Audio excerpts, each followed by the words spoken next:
Here, verlig my verstand en interpretasie. Here, verlig my oë en die manier waarop ek kyk.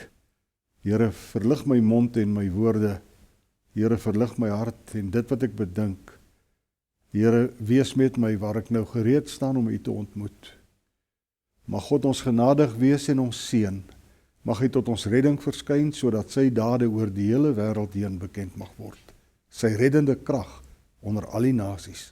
Amen. Voordat ons nou die Bybel lees, kom ons bid saam. Ons hemelse Vader, baie dankie vir die groot genade wat ons weer het om so rondom U woord by mekaar te mag wees, al is ons nie fisies in mekaar se teenwoordigheid nie. Ons bid dat U ons deur die Gees sal lei. Ons bid dat U ons sal voed met die brood van die ewige lewe. Ons bid dat U ons denke sal oopmaak, ons hart en ons verstand en ons hande bereid sal maak om U te dien. Dankie Here vir al U seëninge.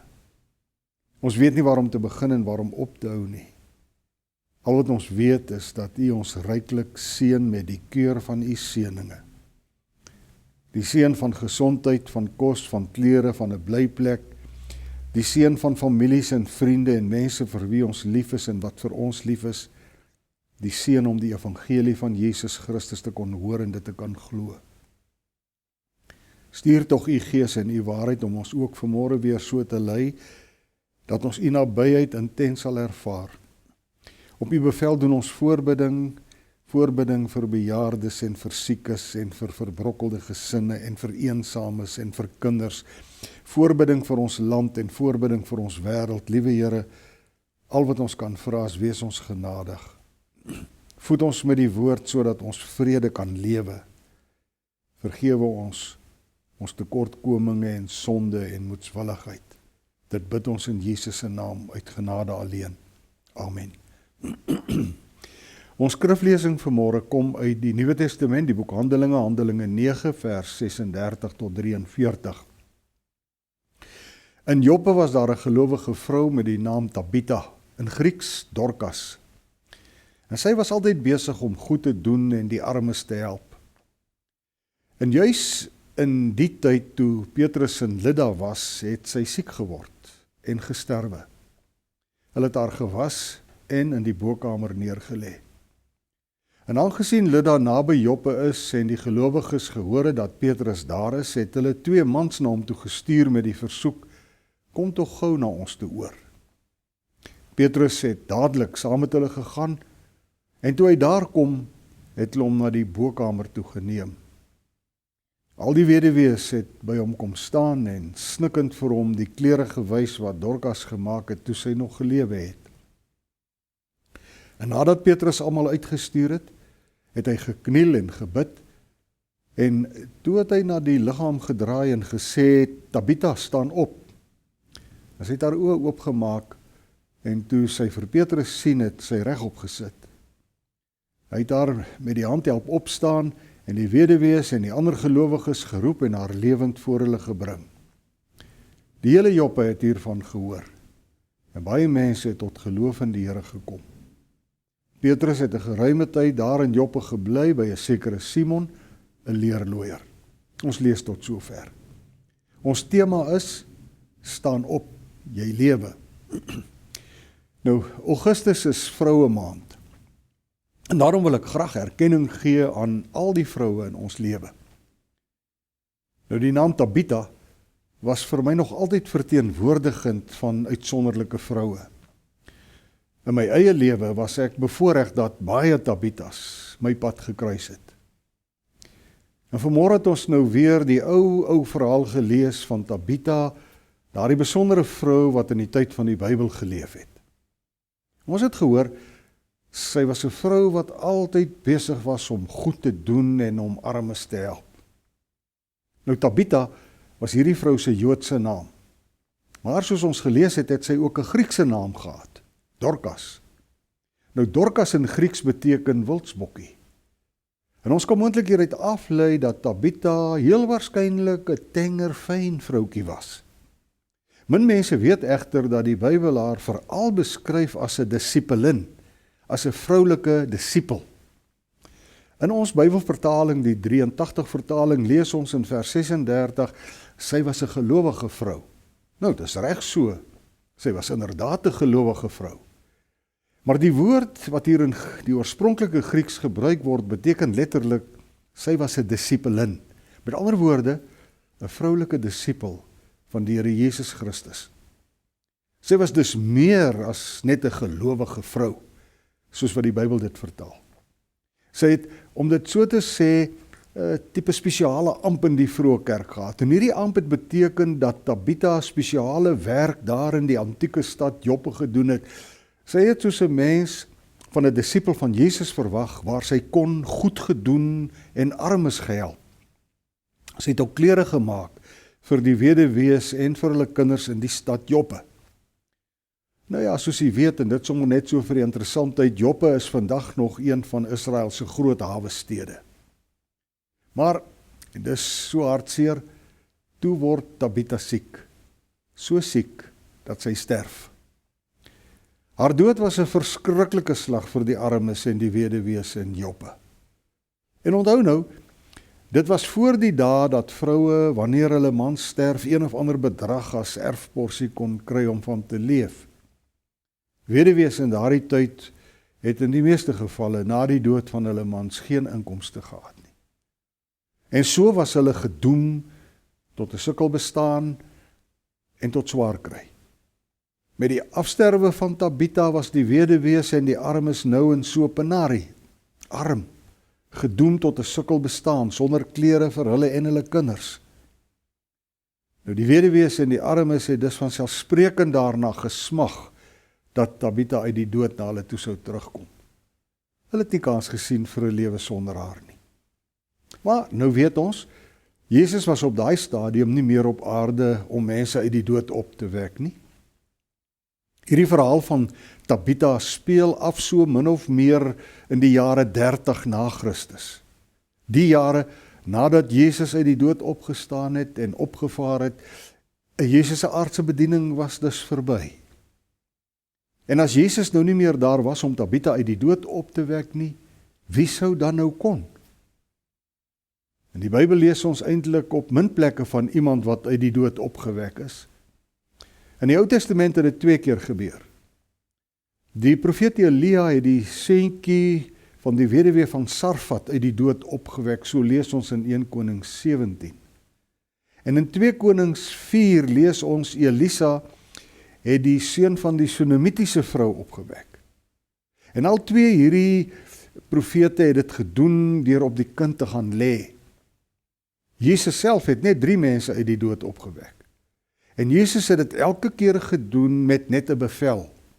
Ons lees in Lukas 7 dat Jesus die weduwee van Nain se seun uit die dood opgewek het met 'n bevel. Jongman, staan op. En so het Jesus ook die dogtertjie van Jairus uit die dood opgewek, net met 'n bevel. Dogtertjie, staan op. En so ook wek Jesus vir Lazarus op, met net 'n bevel. Lazarus, kom uit. En deur die eeue heen was daar bitter min mense wat die gawe ontvang het om ander uit die dood op te wek.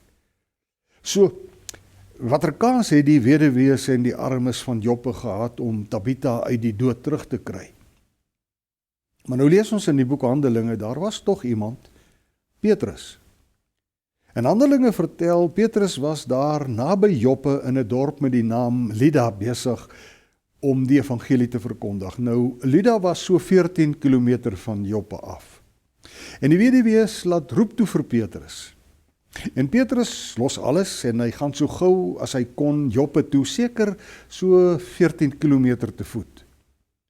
En toe hy daar kom, maak Petrus soos sy leermeester Jesus gedoen het. Soos Jesus die mense uitgestuur het toe hy Jairus se dogtertjie opgewek het, so stuur Petrus nou die weduwees uit die kamer waarin Tabitha lê. En dan, so het ons gelees, kniel Petrus en hy bid. En dan draai hy na Tabitha toe om. En net soos wat Jesus vir Jairus se dogtertjie gesê het, onthou jy, Jesus het gesê, Talitha kumi, dit beteken, dogtertjie staan op. So sê Petrus nou vir hierdie vrou, Tabitha kumi, Tabitha staan op. En nadat Jesus die mense uit die dood opgewek het, en nadat hy self uit die dood opgewek is, het daar nog ander mense in Jesus se naam mense wat dood was opgewek. Petrus het vir Tabitha opgewek, Handelinge 9. Paulus, so lees ons in Handelinge 20, het die jong man Eutychus wat in Troas van 'n vensterbank afgeval het uit die dood opgewek. Nou, ek het al baie gewonder. As ek sterf en iemand wek my uit die dood op, sal ek anders lewe as wat ek gelewe het voor ek gesterf het? Sal ek aangaan om te lewe soos ek gelewe het, of sal die ewige dinge vir my nog oneindig belangriker word as wat dit nou is, maar dit nou net so terloops. Maar terug na Tabitha se opwekking uit die dood. Jy kan nou kom en jy kan vra, wat beteken hierdie geskiedenis van Tabitha nou, dat wanneer iemand wat ons nodig het gesterf het, en ons net genoeg geloof moet hê, en dat ons dan so 'n persoon weer na die lewe kan terugbring, is dit wat dit beteken? Wel, dit sou wonderlik wees, dit weet ons almal. Maar nou weet ons ook, dit werk nie so nie. Mense lewe en hulle sterf. Dis nou soos die lewe eenmal is. Maar dan kan jy met reg verder vra, wat beteken hierdie opwekkingsverhale dan vir ons wat vandag leef? Heel eerste, en dit sê ek met die grootste oortuiging, hierdie geskiedenis gaan veral oor God se almag. Dit bevestig wat ons almal glo. God het alle mag, ook mag oor die dood. En ek glo net soos u dat God vandag ook mense wat gesterf het weer kan lewendig maak. Maar nou weet ons, dit werk nie so nie. Daarom is daar in hierdie opwekkingsverhale iets anders wat ons moet raak sien. En dis daai woorde van Jesus en die woorde van Petrus wanneer hulle dooie mense tot die lewe opwek. Staan op. Nou, ons weet almal, dit gebeur in ons lewe soms dat dit vir jou voel soos die dood, al voel jy lewe. Daar kom tye in 'n mens se lewe dat dit voel jy het aan die einde van die pad gekom. Jy sien geen uitkoms meer nie. En dis juis dan dat ons weer nuwe hoop kan kry wanneer ons aan Petrus en Jesus se woorde herinner word. Mens, staan op. Baie dinge kan maak dat 'n mens nie meer hoop het vir die lewe nie. Maar dis juis dan dat jy aan die woorde van Jesus en Petrus moet vashou. Mens, staan op. Mens, dis nie die einde van die pad nie.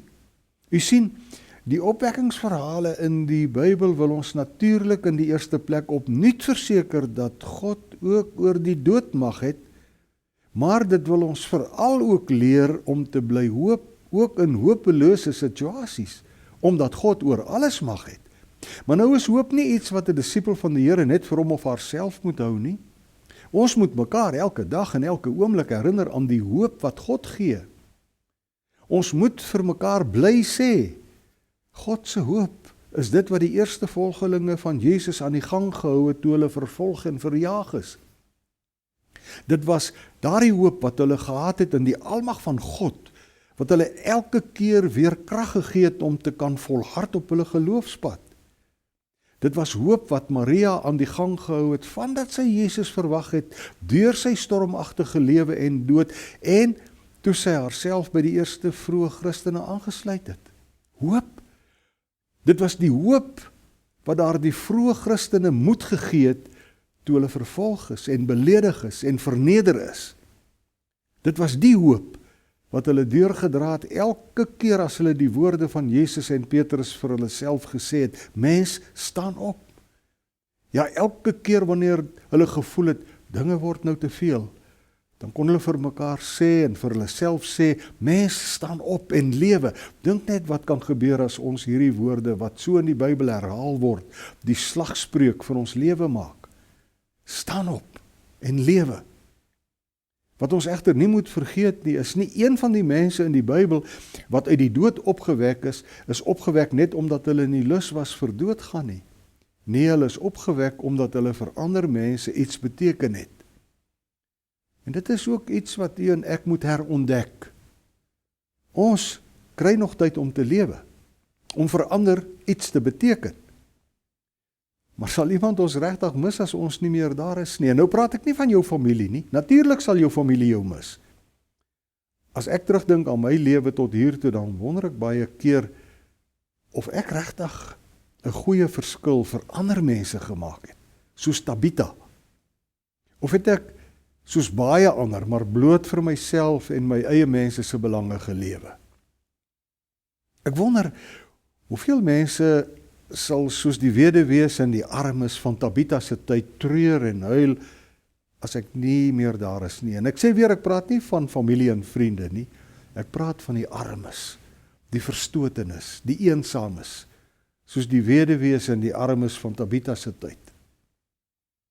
Maar laat my toe om ook nog dit met u te deel. Daar is ook 'n ander dood en 'n ander opwekking van dooies. En hierdie dood is veel erger as die natuurlike dood. Laat my toe om te verduidelik.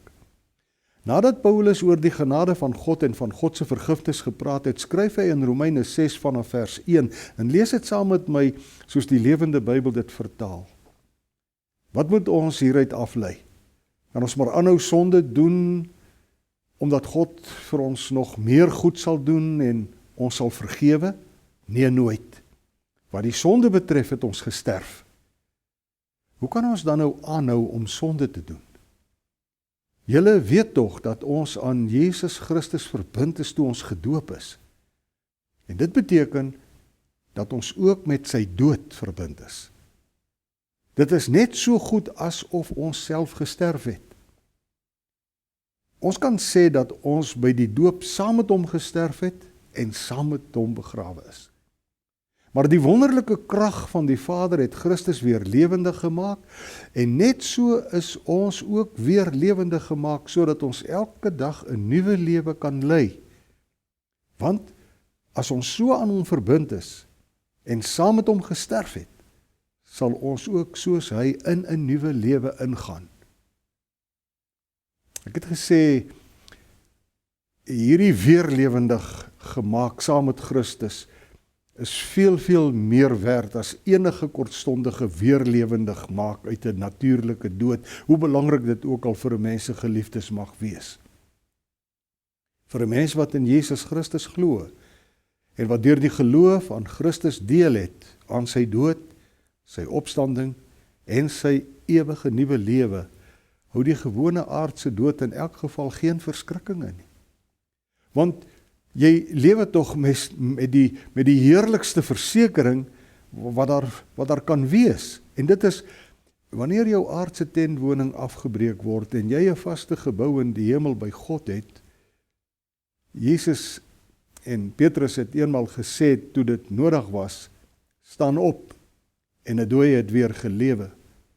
Maar het jy mooi geluister na wat Romeine 6 leer? Die volgorde word in Romeine 6 omgekeer. Nie staan op en lewe nie, maar omdat jy lewe, saam met Christus lewe, staan op. Omdat jy wat dood was, as gevolg van die sonde, saam met Christus in 'n nuwe lewe opgestaan het. Ja, omdat jy lewe, staan op. Lewe elke dag jou nuwe lewe. En dit beteken verheerlik God in alles wat jy doen. En help die wat gebrek ly met wat hulle nodig het. Stryd teen die kwaad. Sorg dat geregtigheid geskied. Glo jy die evangelie? Weet dan, omdat jy saam met Christus lewend gemaak is, staan op uit die dood en vier jou nuwe lewe. Kom ons eer vandag en hierdie hele Augustus maand al daardie vroue wat soos Tabitha die verskil maak omdat hulle glo. Deur te help waar mense gebrek ly, deur te bemoedig waar mense moed verloor het, te troos waar daar hartseer is, en so kan ek aangaan. Dankie aan al daardie Tabithas. Mag die Here julle seën. Amen. Kom ons bid. Here God, baie dankie dat U ons laat lewe. En nie net laat lewe vir hierdie kortstondige aardse lewe nie, maar dat U ons laat lewe saam met Christus. Dat U vir ons 'n ewige hoop gee, 'n heerlike troos, 'n nuwe wete, die wete dat ons vir ewig aan U behoort en dat niks ons van U liefde kan skei nie. Dankie vir al die vrouens in ons lewe, vrouens wat glo, vrouens wat U disippels is, vrouens wat goed doen, en wat mense wat ly en swaar kry, help en vertroos en heel maak. Ons bid die Here vir u seën op hulle werk en ook op ons werk. Maak ons oë oop, ons geestesoë vir die heerlike erfenis wat u vir ons bestem het. Dit bid ons in Jesus se naam. Amen.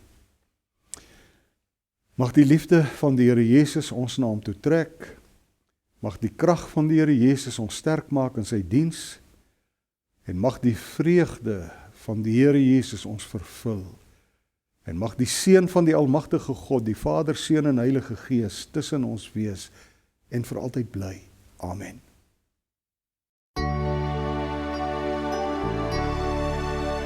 My enigste troos in lewe en dood is dat ek aan Jesus Christus behoort. Met sy kosbare bloed het hy my vrygekoop.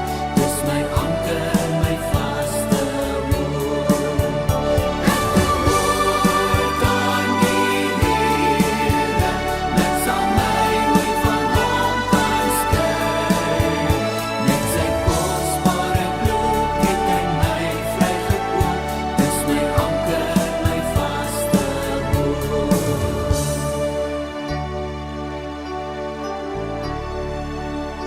Die